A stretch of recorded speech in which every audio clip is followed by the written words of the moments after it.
हरे कृष्णा, राधे राधे। कार्तिक मास में कई सुने जाने वाली कहानियों में से आज हम इस वीडियो में आपको तारा भोजन की कहानी सुनाएंगे।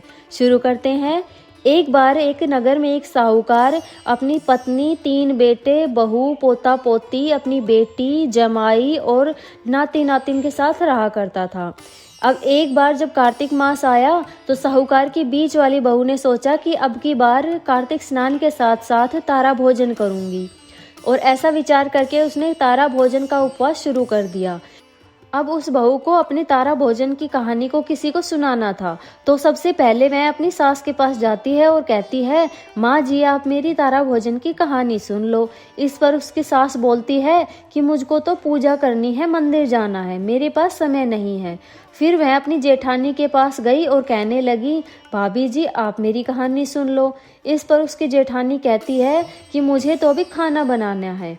फिर वह अपनी देवरानी के पास जाती है और कहती है कि तुम ही मेरी कहानी सुन लो।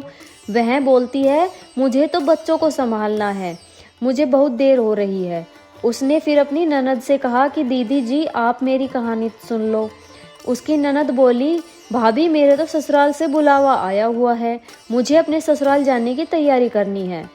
अब राजा का महल साहूकार के घर के पास ही था, तो वह राजा के यहाँ जाकर उसको बोलती है कि राजा जी आप ही मेरी कहानी सुन लो। फिर राजा कहता है कि मुझे तो व्यापार करना है, हिसाब किताब देखना है, देश चलाना है, मेरे पास कहाँ समय रखा है। फिर वह दौड़ती हुई अपनी पड़ोसन के पास जाती है। उसकी पड़ोसन तालाब में से पानी भर के वापस आ रही थी, तो वह पड़ोसन से कहती है कि बहन कोई मेरी कहानी नहीं सुन रहा है, तुम ही मेरी कहानी सुन लो। इस पर पड़ोसन उसकी कहानी सुनने के लिए हाँ बोल देती है और कहती है कि हाँ बहन जरूर सुनूंगी। फिर साहूकार की बहू बहुत प्रसन्न होती है और पड़ोसन को अपनी कहानी सुनाती है, पूजा करती है और आरती करती है। पड़ोसन बड़े ही चाव से, बड़े ही मन के साथ हुकारे भरते हुए उसकी कहानी सुनती है।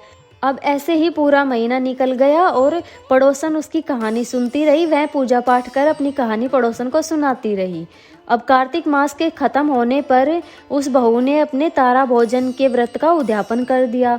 संयोगवश उसी दिन उस बहू का अंतिम समय था, तो वह मर जाती है और एक विमान उसको स्वर्ग में ले जाने के लिए आता है।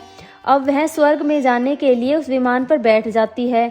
इतने में ही उसकी सास भागी भागी आती है और कहती है कि बहू मैं भी तेरे साथ चलूंगी।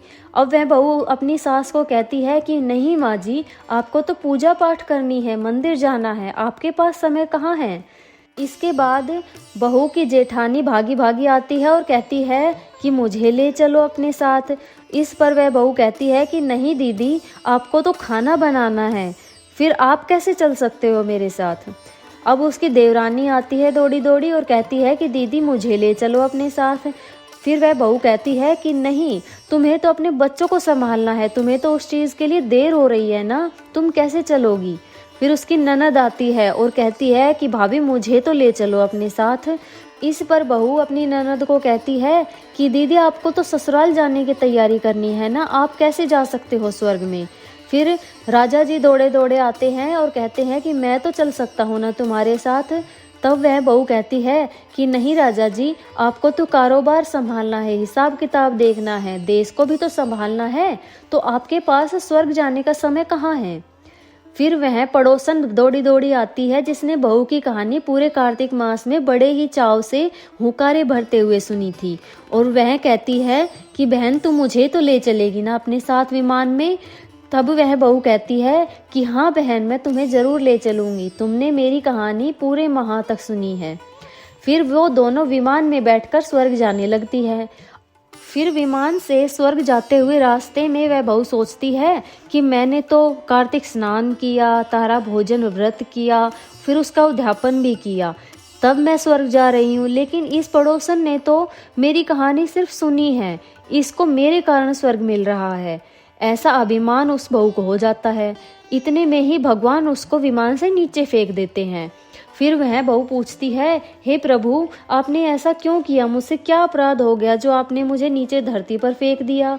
तब भगवान कहते हैं कि तुझे अपने ऊपर अभिमान हो गया था, अब तू स्वर्ग नहीं जा सकती। इसके बाद भगवान उस बहू को बताते हैं कि अब तुम्हें 3 साल तक पृथ्वी पर रहकर फिर से कार्तिक स्नान और तारा भोजन का व्रत करना होगा, इसके बाद ही तुम स्वर्ग जा सकती हो। इतना कह वह विमान उस पड़ोसन को स्वर्ग लेकर चला जाता है।